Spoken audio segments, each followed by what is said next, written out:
Good afternoon. Welcome to this edition of Faith, Family, and Political Affairs.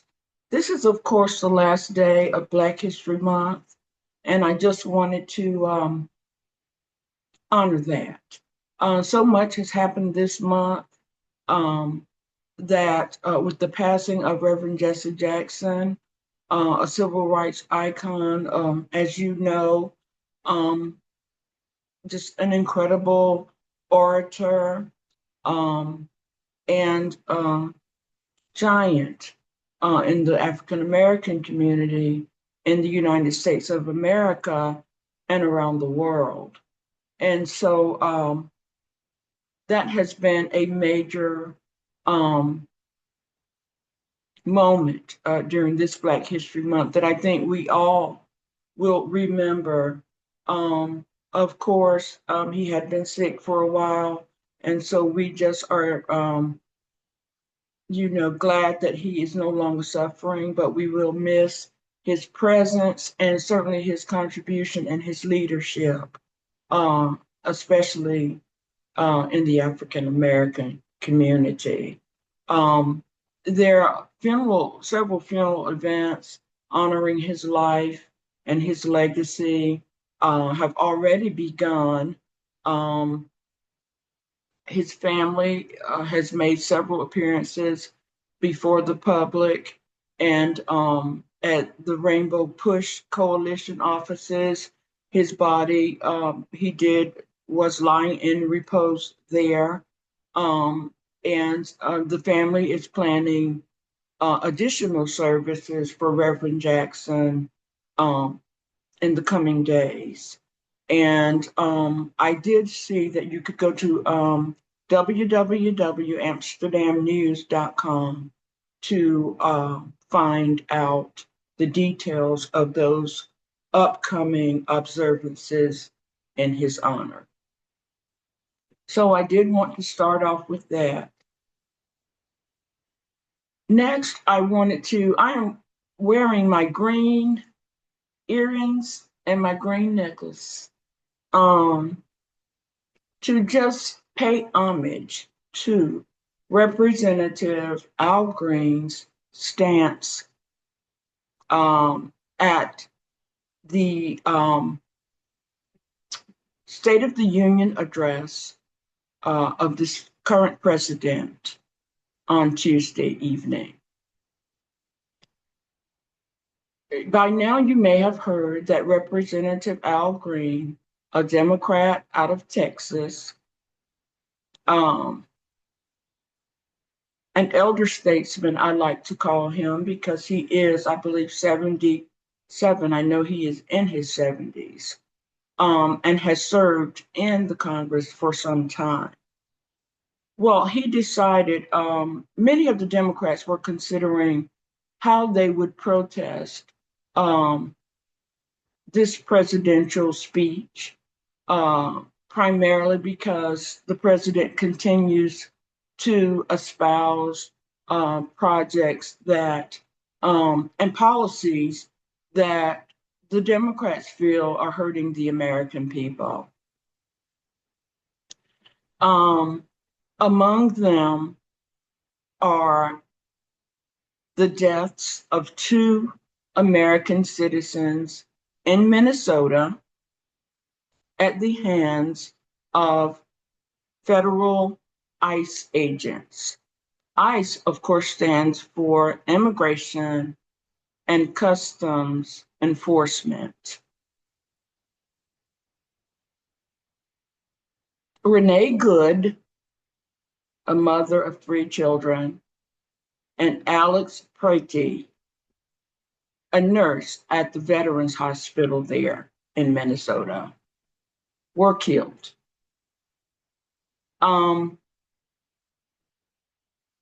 the president did not mention their names or these incidences in his speech the other night. So many of the Democrats, um, because of those two losses, were considering boycotting this speech. Also, uh, the president or the White House recently released a highly offensive video depicting former President Barack Obama and former First Lady Michelle Obama as apes. That's right, apes. And some people were thinking of not showing up because of that.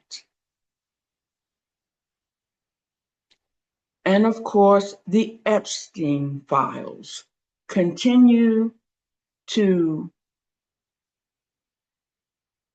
shock the country.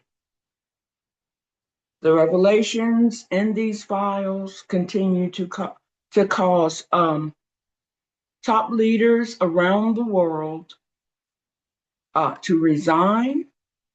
Some have been arrested, and some have been called before their respective lawmakers to account for their relationships and their actions uh, relating to Jeffrey Epstein's child sex trafficking ring that now is reported as having been a global uh, network. Of course, one of his um, convicted accomplices, Ghislaine Maxwell, is still serving time in a federal institution for her role in that network. So some congressmen and congresswomen were considering boycotting for that reason. The release of the Epstein files has been more of a trickle than, the total and complete release of the documents that was ordered in the Epstein Act that has been recently signed into law by this president. So certainly the members of Congress had plenty of reasons to express their opposition, displeasure, lack of agreement, whatever term you choose to use, with the president and with his speech. Some decided to sit it out. Some decided to show up. Representative Al Green decided to show up and voice his displeasure, particularly with the video depicting the Obamas as apes. He held up a sign that read, "Black people aren't apes." And he held it up chest high as the president entered into the chamber where the State of the Union address was to be delivered. Now, I, for one, have just great admiration for this elder statesman, for Representative Green. He at least takes a stand, visible, and then he takes whatever reprimand or repercussions that follow because of his belief and the positions that he espouses.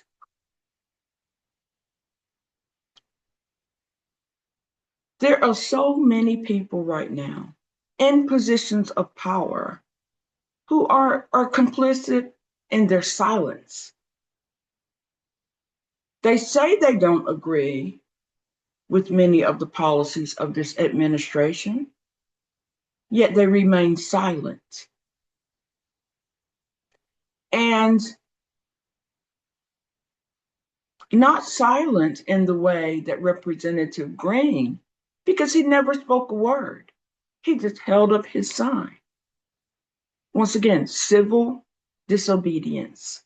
It's legal. It is actually the American way, perfected, in my humble opinion, by those great leaders of the civil rights movement. They perfected civil disobedience, okay? And Representative Green is of that bold and courageous generation. You will recall that several months ago, he took a stand, pointed his very decorative cane at Donald Trump in a very similar setting. It wasn't a State of the Union address, but the president was addressing members of Congress. And Representative Green had become so outdone with the president constantly talking about the voting mandate that he had received in the election, which was false. It's a fallacy. It was not an overwhelming mandate. He received about 77 million votes. Kamala Harris got about 74 million, and about 90 million people did not vote. So he won, but he did not win by a landslide.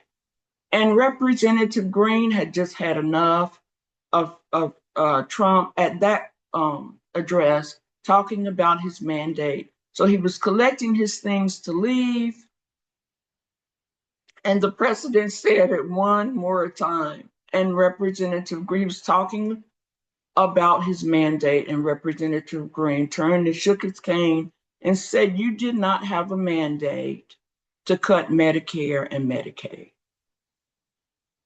So once again, at that time, he was defending the American people. His protest was not personal. His protest is on behalf of right. What is right? Okay. He's not being disrespectful to the president. He's calling the president out on behavior that is inappropriate. I don't know of anyone who thought that videotape of the Obamas and other Democrats in the jungle. I don't know anyone who thought that that video is appropriate. So Representative Green at the State of the Union was voicing his displeasure quietly, silently. And yet there were members of the Republican Party who felt that they had a right to, I call it an attack, to try to take the sign out of his hand. Several of them made that attempt. I thought that was egregious. I felt that that is behavior that should be reprimanded. He had every right to stand, not be disruptive, but to silently voice his displeasure.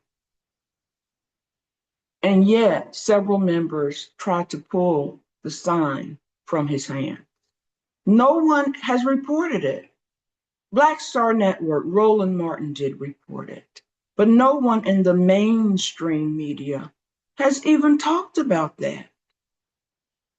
They talked about him holding up the sign, but they did not talk about him being accosted by people trying to pull his sign out, as if that is not a part of the American way. Civil disobedience. So this administration continues to, in its own roughshod way, change the nature of this democracy. They change every day what is and is not acceptable behavior. We don't know where it's leading to. Because I think to do that to a 77-year-old member of Congress is offensive. And if not illegal, should certainly be against some kind of ethical rule of that body. So I will leave it there. Black History Month. In the last day, on the last day of it, I just wanted to honor Representative Green. I am a huge fan of his. I don't know him, but I would like to know him. I admire him tremendously. There are a lot of people who carry the title of leader who are so ineffective right now. They get behind podiums with 10 people behind them. They don't take risks, okay, to confront what is authoritarian behavior from this administration. It's as if you think that you can negotiate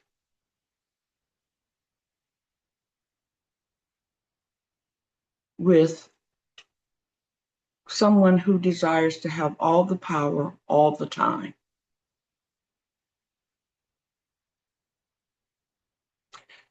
So I'll leave that part there. The next thing that I just wanted to mention on this last day of Black History Month is what happened at the BAFTA Awards, the British Academy Awards, where Michael B. Jordan and Delroy Lindo, two Black, very famous actors, were there to present one of the awards, the first of the night. And as they were presenting, a gentleman with Tourette's syndrome, which I understand when people suffer from this disease, they cannot control their reflexes. They cannot control what they say. And so it's a very sad, disease that they suffer from. But it so happened that in this moment, as these two gentlemen were presenting the first award of the night, the word that they heard from the audience was the N word. I will not belabor it because I just think that in this climate, for that word to be the one word that comes out at the very moment that two African American actors are presenting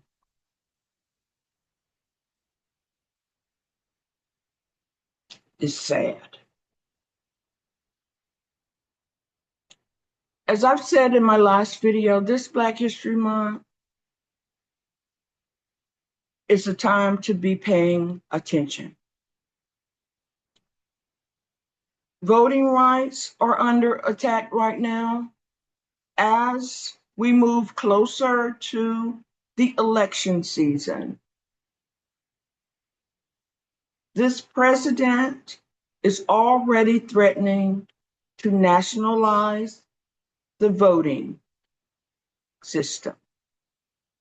They are already making it more difficult for students to vote on university campuses.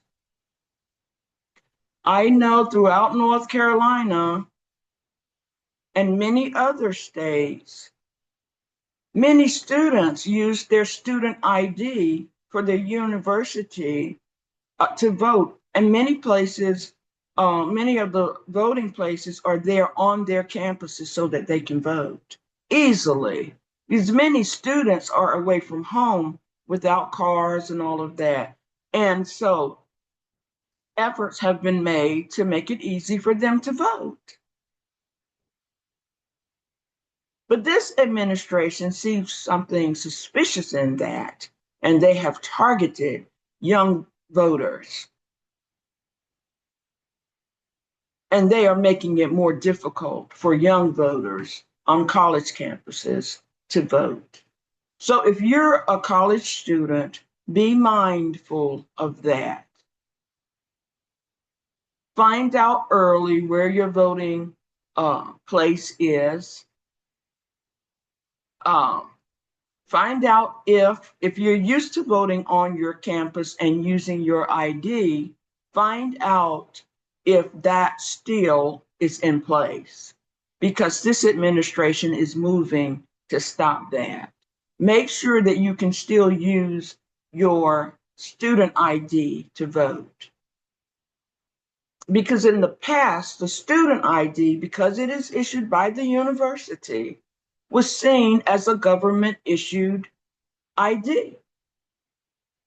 Of course, for public universities. I'm not sure how that worked for private universities, but for public universities, that was seen as a government issued ID, and students were able to use it to vote.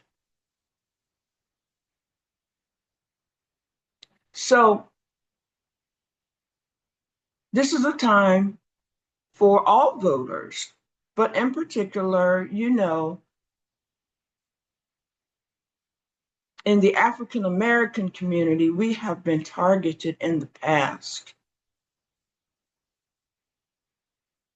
I mentioned in my last video the poll taxes in the 50s and 40s, 50s and 60s. Okay, so if you're not familiar with that, that's something that you can look up and research. But there used to be all kinds of tricks that the authorities, the voting authorities, would use to prevent African Americans from voting when they showed up to vote. So this is a part of our history in America. We're not surprised by it. Of course, we're surprised that in 2026, it is becoming a very serious issue once again. I mentioned to you Democracy Docket the last time. I have since learned that it is sort of the online arm of a huge law firm that does a lot of litigation on behalf of people who are facing threats from this government, from this federal government, particularly around voting rights. So just make sure that all of your voting, you have several months now, voting, of course, is in November, but make sure that your paperwork is all, in order. And my suggestion would be to check with your Board of Elections. Even if you voted there for the last 10, 20 years, check. Because things are changing, and they are changing fast. So, 2 or 3 months before, or even now, if you have the time, but 2 or 3 months before the voting is set to begin, check out your paperwork and make sure everything is in order, so that when you get to the polls to vote, you won't have any problem voting. Of course, part of the reason that this is so important is that the Republicans, including the president, are aware of the displeasure around the country with their policies. And they're fearful that they may lose several seats in the House of Representatives and several seats in the Senate even. And so they may lose their majority. Ever since the second Trump administration, they have enjoyed control both houses, the House of Representatives and the Senate. So there have been no checks and balances as our government um, is supposed to have. There's been none of that on this president, and he's pretty much had his way about everything, even with the Supreme Court. However, he was handed a little bit of a disappointment, a major disappointment for him, because anytime he's told no, it's a major disappointment. But the Supreme Court ruled that the tariffs that he's been promoting so vehemently around the country, telling the American public how much they were going to benefit us. And of course, it's only cost American small businesses, according to reports, American small businesses a lot of money, and the American consumer, it has cost us money and higher prices on goods and services. But the Supreme Court ruled last week that those tariffs are illegal. And this president was not humbled one bit by that ruling. He said to the Supreme Court in a public statement at a podium behind the presidential seal that he thought the Supreme Court had behaved inappropriately. That's not his word, that's my word. He thought that they had made the wrong decision. He even said that he thought that they were disgraceful to their families, even for having ruled in that way. And he vowed that he would find another route, another way to get his tariffs in place. So it seems that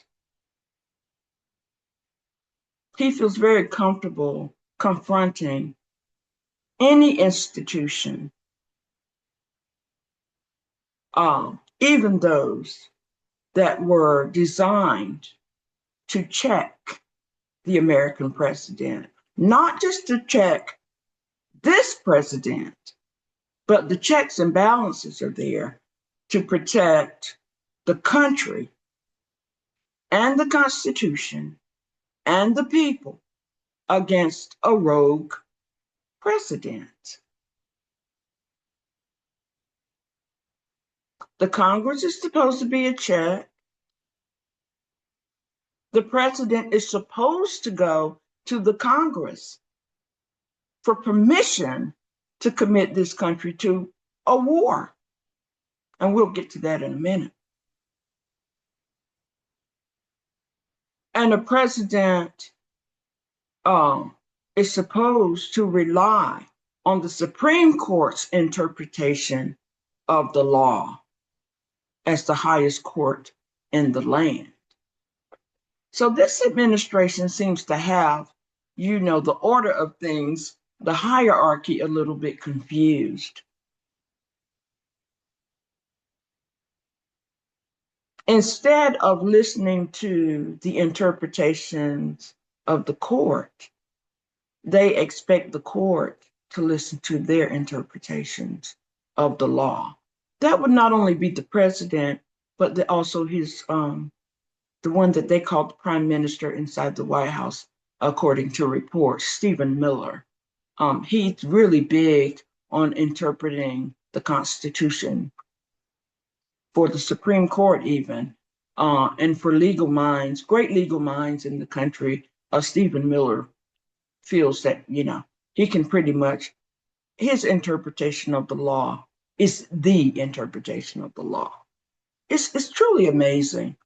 But anyway, so on this last day of Black History Month, once again, I'm making this video Saturday evening. And I normally don't do that, but I learned a couple of hours ago that the United States, along with Israel, has killed the Iranian leader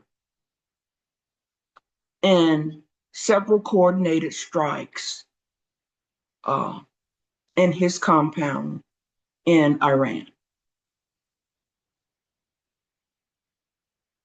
So far, there have been no reports that the president discussed this with the Congress or received their approval of this act before taking it. Now, just a few months ago, he went and kidnapped Maduro, President Maduro, and his wife from Venezuela.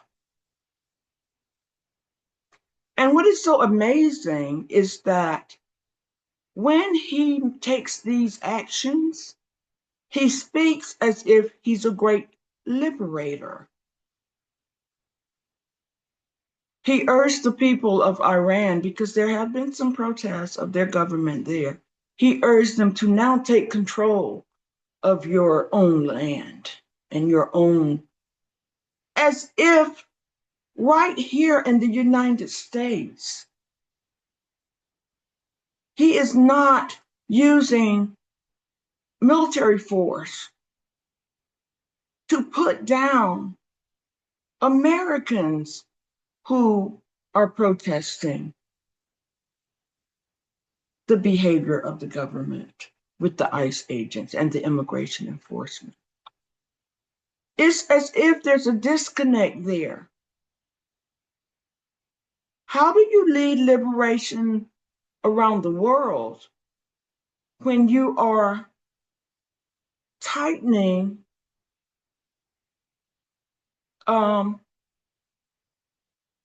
your you are forcing your own people to revolt because you're not allowing them to exercise their freedoms as the Constitution guarantees. Freedom of speech. We all know about the First Amendment attacks. We had several journalists. We have several journalists now facing federal charges for covering a story that this administration is claiming that the journalists were somehow involved in arranging the event. It was a church protest in Minnesota. So while you are denying the rights to American citizens, you are liberating, you say you are liberating people in other countries around the world using military force. It's very puzzling.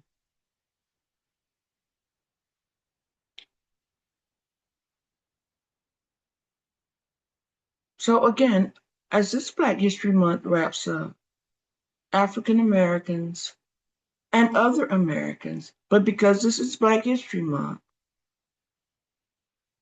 pay attention. Do what you need to do to be prepared, to protect yourself, to protect your family.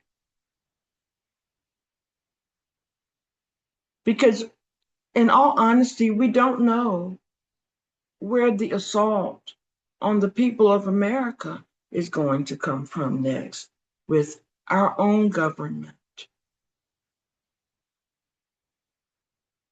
And that is where we are. It's very sad. In all my life, I have not ever felt this way about this country. I certainly have had my moments of displeasure, but I have never felt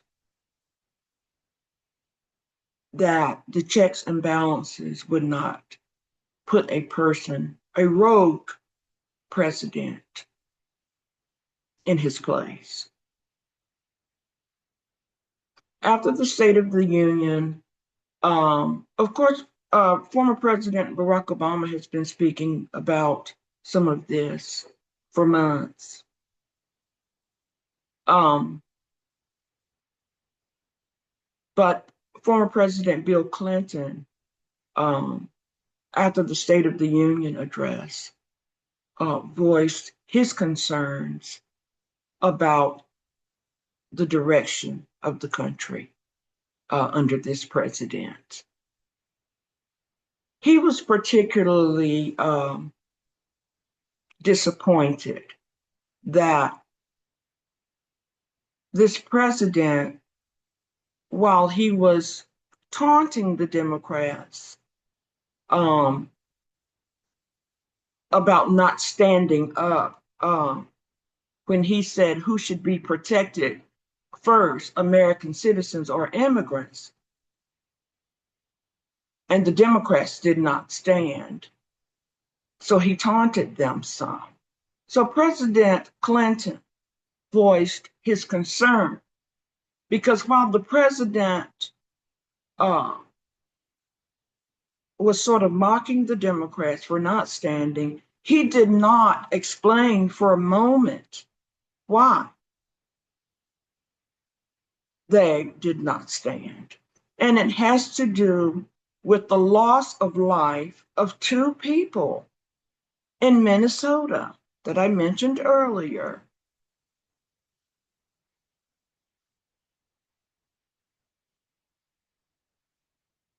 The Democrats are making it clear that, yes, we want you to enforce the immigration laws, but we don't want you to kill, assault, and hurt and harm American citizens or immigrants in the course of enforcing your immigration procedures. So you can find President Clinton's remarks about the State of the Union address from Trump. You can find President Clinton's remarks on YouTube. It's very powerful and it's very detailed.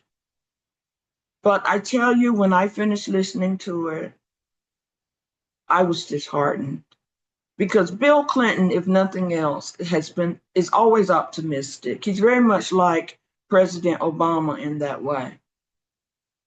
He's very optimistic no matter what, the country is facing.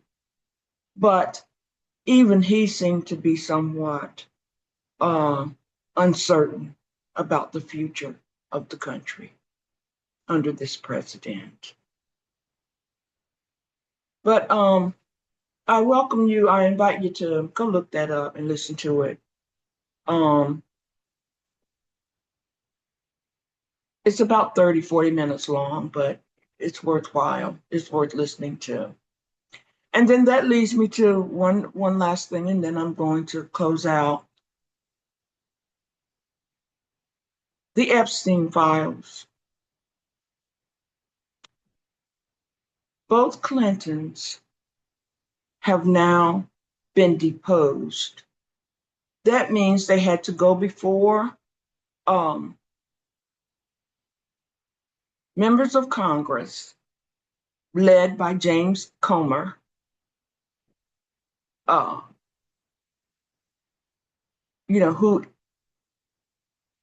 who is supposedly leading an investigation into these Epstein files.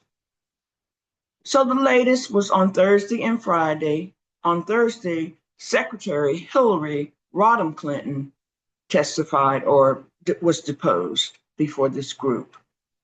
And then on Friday, former President Clinton was deposed.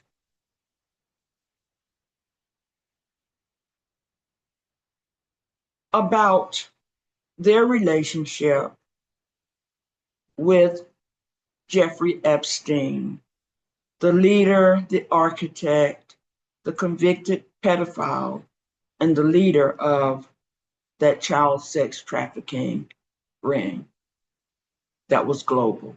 Of course, Jeffrey Epstein died suspiciously in federal custody in jail. Some say it was suicide, but there are others who question that. But this is what the Clintons were deposed in relation to the Epstein case. But here's the thing. One of the most prominent pictures that we have seen that's shown on all the major mainstream news broadcasts and all the even the independent ones. The main photo that we see in relation to the Epstein case is that picture with Donald Trump, Melania Trump, Ghislaine Maxwell, who is now in prison because of this child sex trafficking ring, and Jeffrey Epstein. That photo is they're at some kind of party. The four of them are there, no Clintons to be found. Yet the Clintons are the ones that they have pursued to depose in this investigation. I'm sorry, I'm a huge fan of the Clintons. I'm just going to be, that's my disclaimer. Huge fan of the Clintons from way back. Okay. Bill Clinton, before we had Barack Obama, was called the first black president, jokingly, because he really tried to reach out to our community.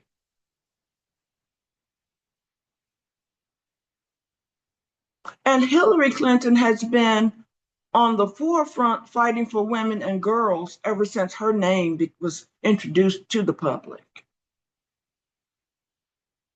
Let me tell you, this is a family, they have paid their dues in the service of this country. This country could not ever pay them what it owes the Clinton family. That's my humble opinion. Even Chelsea, for some of what she's had to put up with the pursuit of her family, her parents, by unscrupulous political activists.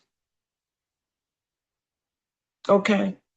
Who just enjoy dragging the Clintons through any kind of mud they can find. Okay, so, but what's good for the goose is good for the gander. If you are going to have Bill Clinton, former President Clinton, and his wife, who has also, beyond being First Lady twice, Secretary of State for the United States, a senator for New York, besides all of those roles that Hillary Clinton has served in this country. If you're going to depose them in connection with the Jeffrey Epstein case, and all of the reports say Donald Trump was his best friend for the past 10, 20 years, and you're not going to depose him and Melania?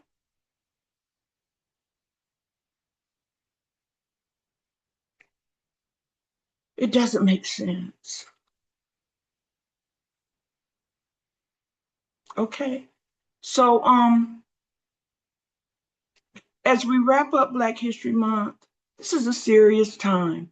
The country is now, I don't know if we consider ourselves at war or not. It's being reported as a joint strike on Iran by Israel and our country. As I said, it used to be that the president had to go before Congress and get permission to officially declare war before we could enter into a conflict. Never mind that this president vowed that he was going to put an end to these many, wars, these little wars. But like so much else, he was also going to fully release the Epstein files. But like so much else, he does the complete opposite of what he promised when he was running for the office. And it has been said that this is the group that we're dealing with now. They believe anything to win. Whatever you do to win is okay, as long as you win. So he won the White House for a second time, despite a whole insurrection that many people believe he inspired, egged on, and supported. Despite that, he won the White House again. Okay. So that's where we are in 2026, February. This has not been the best Black History Month in my lifetime, certainly.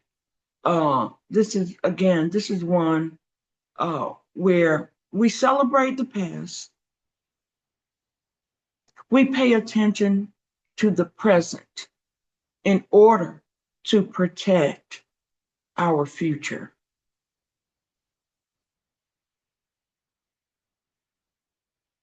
I used to say stay woke, but now I'm going to say what the young people are saying. Stay ready. If you stay ready, you don't have to get ready. So let's do that. Let's stay ready. Thank you for tuning in. I hope you have learned something. I hope that our next Black History Month celebration will be less fraught with uncertainty than this one has been. And I hope that once the November elections happen, if they happen, and if they are free and fair, I hope that we will be able to say the democracy is not in as much jeopardy as it is in right now. And again, I have to make this one point. Please pay attention to the Texas race where Representative Jasmine Crockett is running for a U.S. Senate seat. She is asking for contributions because, as you know, some of the mega donors are contributing to her opponent. So be paying attention to that. And she's asking for small amounts, whatever you can give. So I urge you to support Representative Crockett because she is a voice for our community, also certainly for Texas and certainly for her role in the Congress, but certainly a very strong and youthful, knowledgeable African American voice. So I urge you to support her campaign. Also, once again, the 1619 Project, authored by Nicole Hannah Jones.